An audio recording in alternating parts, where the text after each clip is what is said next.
Bonjour à tous et bienvenue dans cet Explainer Eureka.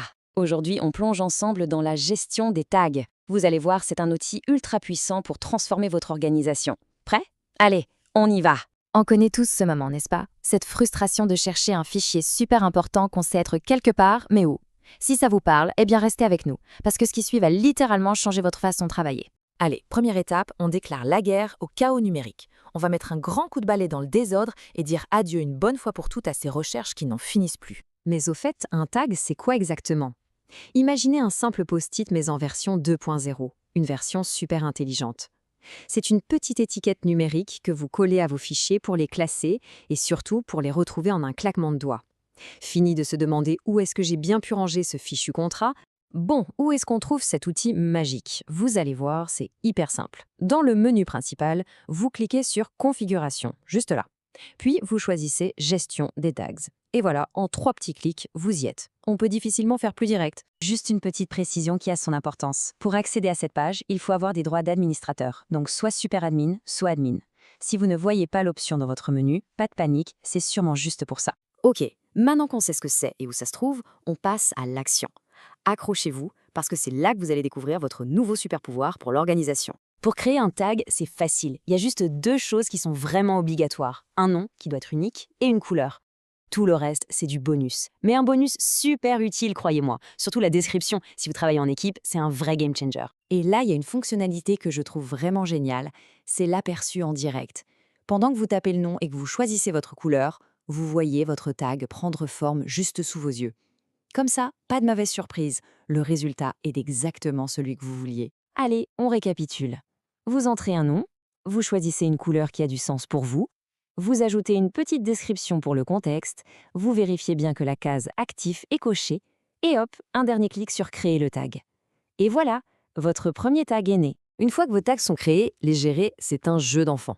Le petit crayon, c'est pour tout modifier, le nom, la couleur, tout ce que vous voulez. Le bouton Pause ou Play, c'est pour activer ou désactiver un tag en un seul clic. Super pratique pour un projet en stand-by. Et la poubelle, eh bien vous savez à quoi ça sert. Actif, inactif. Quelle est la différence au juste? En fait, c'est tout bête.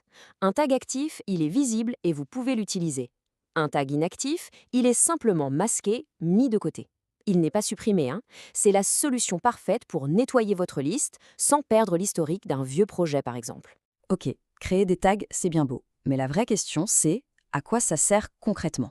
On arrive maintenant à la partie la plus intéressante, le moment où tout ce petit travail d'organisation prend tout son sens. Et voilà, c'est ici que la magie opère. Dans votre recherche de fichiers, une nouvelle colonne Tags apparaît. Et le plus puissant, c'est ça. Vous pouvez filtrer tous vos résultats en cliquant sur un ou plusieurs tags. Vous cherchez toutes les factures urgentes, un clic et c'est fait. C'est juste redoutable d'efficacité. Et regardez comme c'est propre visuellement. De jolis petits badges de couleurs claires et nettes juste à côté de vos noms de fichiers. Plus besoin de tout ouvrir pour savoir de quoi ça parle. En un seul coup d'œil, vous avez l'info essentielle. C'est hyper intuitif. Bon, maintenant vous avez toutes les bases. On va passer au niveau supérieur. Je vais vous partager quelques astuces toutes simples pour devenir un véritable pro de l'organisation avec les tags. Premier conseil, et c'est peut-être le plus important, le nom de vos tags. Allez droit au but. Soignez court, simple, efficace. Facture. Client X, c'est parfait. L'erreur à ne surtout pas faire, les phrases à rallonge du style « document très urgent à traiter ». Non, un tag, ça doit être instantané. Et pour que ça marche vraiment, le secret, c'est d'avoir un système. Vous pouvez classer par urgence, par statut, par projet, peu importe. Le plus important, c'est de choisir une logique qui vous parle, à vous et à votre équipe, et de vous y tenir. La cohérence, c'est la clé. Un petit chiffre à retenir. 15 à 20, c'est un peu le nombre d'or. On vous conseille de ne pas avoir beaucoup plus de tags actifs. Pourquoi? Parce que de là, on risque de recréer le chaos qu'on voulait éviter.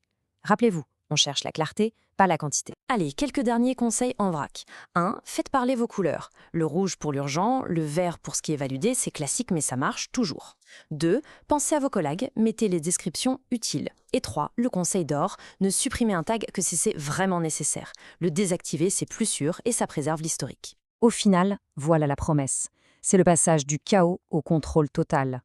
C'est ça la vraie puissance d'un système de tags bien pensé. Vous arrêtez de chercher, vous trouvez.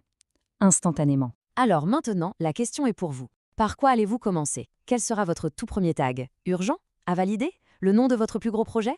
N'attendez pas, lancez-vous.